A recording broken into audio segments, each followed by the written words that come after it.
La literatura colombiana se conoce como una literatura compleja y dotada de imaginación y creatividad, todo gracias al realismo mágico que García Márquez amplió a través de sus escrituras. Esta influencia incluye el no desenraizarse del mito y de igual forma de las realidades primordiales y también en entregarse sin prejuicios a los conceptos de la libre imaginación, como visto en Cien años de soledad, en donde también toca el tema del regionalismo. En Cien años de soledad y en otra variedad de cuentos, Márquez usa el mundo imaginario de Macondo para dibujar la geografía de Colombia. Macondo, o mejor dicho, Aracataca, está en el norte de Colombia, bordeando el mar Caribe. De ahí se describen los humedales y ciénagas, la insensibilidad del trópico y la serenidad a la orilla del mar. La explotación de la geografía por las intervenciones extranjeras destaca en la historia de Colombia un estado de constantes derroques militares al gobierno. Esto lleva varias décadas en las que el gobierno está dividido entre los liberales y conservadores, lo cual también causa la lucha y los radicales de los guerrillas que hasta en este día todavía existen. La literatura peruana, vista a través de Mario Vargas Llosa, universaliza a Latinoamérica al criticar fuertemente el status quo que rige en la región. Desenmascara al maltrato físico y psicológico escondido bajo los ideales del patriotismo y la hombría. Al igual que los ideales de su pueblo, la astronomía es descrita por Mario Vargas Llosa nostálgicamente en su obra autobiográfica El pez en el agua, cuando cuenta de un chupe de camarones rojizo y candente, manjar supremo de la cocina arequipeña, que luego sería mi plato preferido.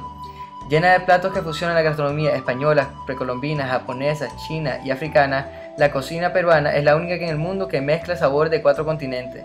Tanto la gastronomía como la música peruana le deben toda su identidad a los acontecimientos históricos de este pueblo. Desde sus raíces quechuas, pasando por la colonia española, la época de independencia en los tiempos del libertador Simón Bolívar, hasta llegar al presente a crear una cultura completísima que no carece de ningún aspecto.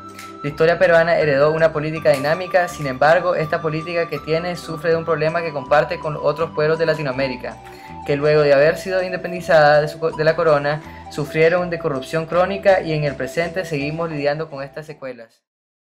Carlos Fuentes, con su literatura, nos revela un recorrido por la evolución de la novela en Latinoamérica, desde el descubrimiento del continente hasta nuestros días, y a la vez convierte a sus ficciones literarias en máquinas de narrar a México, haciendo su cultura y tradición sobresalir, como en sus obras La muerte de Artemio Cruz o Abra. Él esconde la voluntad de representar la realidad mediante la composición de una imagen histórica total de la literatura tradicional y lo hace a través de ficción o realismo mágico. Esto está facilitado por la impactante historia de México, enriquecida desde las historias de conquista de los españoles hasta la agitación política intensa que sufre México por la mayoría del siglo XX. Gracias a eventos como la Revolución de 1910 y el reino autoritario que le siguió con el Partido Revolucionario Institucional de México, que reinó ilegítimamente por alrededor de 60 años, hay muchas diferencias y problemas en las políticas de México de las últimas décadas. Otra cosa que enriquece la cultura e individualidad de México es su geografía diversa, que incluye desde áreas forestales y montañosas hasta playas paradisíacas como por ejemplo la playa Chacmola, cerca de las costas de Cancún, la cual se puede relacionar a las obras de Fuentes. Un último factor que distingue a México, aunque sea algo diferente, es el cine mexicano. El cine de México se inició en 1896 y es uno de los más desarrollados de Latinoamérica, en el cual Carlos Fuentes tomó parte en varias etapas de su vida. La literatura de Argentina, vista desde la pluma de Julio Cortázar, es un reflejo de la realidad que viven los argentinos en Buenos Aires, es decir, son gente del mundo que conocen diferentes culturas a través de su ciudad gracias a las contribuciones que han hecho los inmigrantes que arriban al Río de la Plata. Y al igual que Borges, Cortázar utiliza la cultura universal para describir su ciudad, su tierra y de esa manera poder llegar a universalizarla y crear una imagen de Buenos Aires que concuerda con la imagen general que se conoce de Latinoamérica. Cortázar es un escritor tan cosmopolita por el simple hecho de haber vivido en Buenos Aires. Argentina, desde su colonización, fue un puerto de suma importancia por su posición geográfica.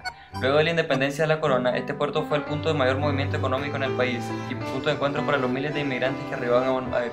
Al igual que muchos pueblos americanos, Argentina sufrió con varios dictadores y muchas guerras hasta llegar a ser la nación que es hoy y poder gozar de la democracia. Como escenario de la historia de Argentina se encuentra su geografía, que se extiende entre el Océano Pacífico y la cordillera andina.